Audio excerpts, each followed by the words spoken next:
So we're going to take the loader off and put it back on. So the first stage to do is we need to get the legs down from the front. And just bear in mind, while I'm at this end, we've got an implement on, so you can only take the front loader off with an implement on, because we use this to kind of wedge it off. So I've got an implement on. We're going to put the legs down. It's a simple R clip on the back. There it is. And then it's going into hole number 3 on there, with the first hole on the end there. So hole 3 to the hole. That's going through.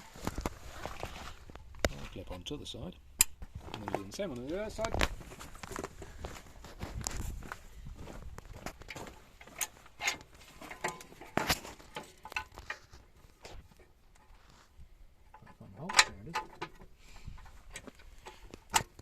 Done. So the next stage we need to do is we need to take off these little clamps here. So I have only just finger tightened them just now, but you will normally need an adjustable spanner that's in the toolbox. So we're unscrewing this one at the back here, and then we're taking off this little clip.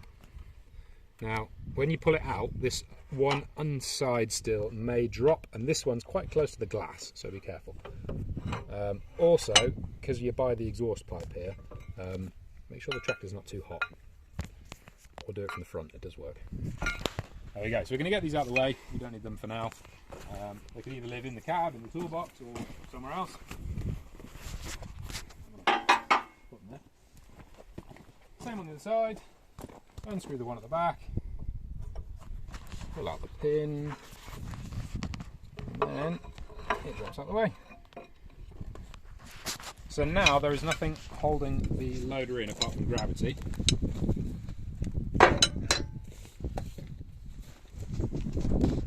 So gravity is just having the loader sitting in the cradle here. So what we're going to do now, we're going to use the hydraulics just to lift this out of the cradle. So we're going to hop in the cab. I'll close the windows and close the doors so it's a bit quieter here. You can hear. I'll close the door again. Yep. So we're going to start the engine up.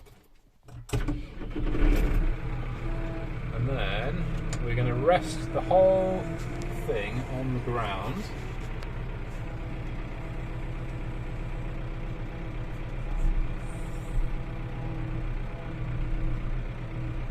Like that. So I've pushed forwards, which has released these two bits here. So you can see they're pushed forwards now. Now they're back. Oop. So we want them forwards. So we pushed the loader basically all the way forwards, and then we're going to use the left and right movement to try and lift the back of the loader off. We might put a bit of forwards or reverse driving in just to get it to come out of the cradle. Let's try that. Let's try forwards. Forwards it is. There it comes.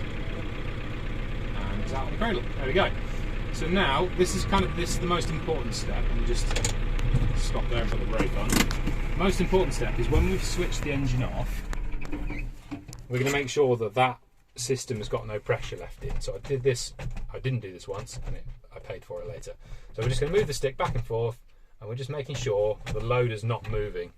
There's a little bit of movement there, but it's all right. And then forwards and backwards, there's no movement there. So now we can proceed to the next step. So we're going to hop out again.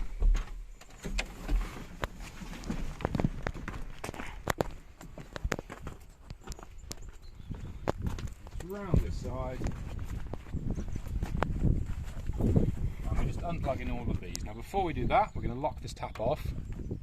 So that's just stopping the hydraulics going to the main rams. And now we're going to pop all of these off. 1, 2. I'll do the one outside because it might be easier. This one's a bit awkward because the block with the tap on kind of gets in the way a little bit. So it's a bit of an annoying one, to be honest.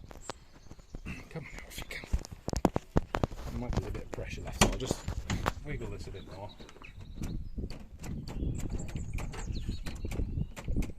Doesn't sound like it. I'll try again.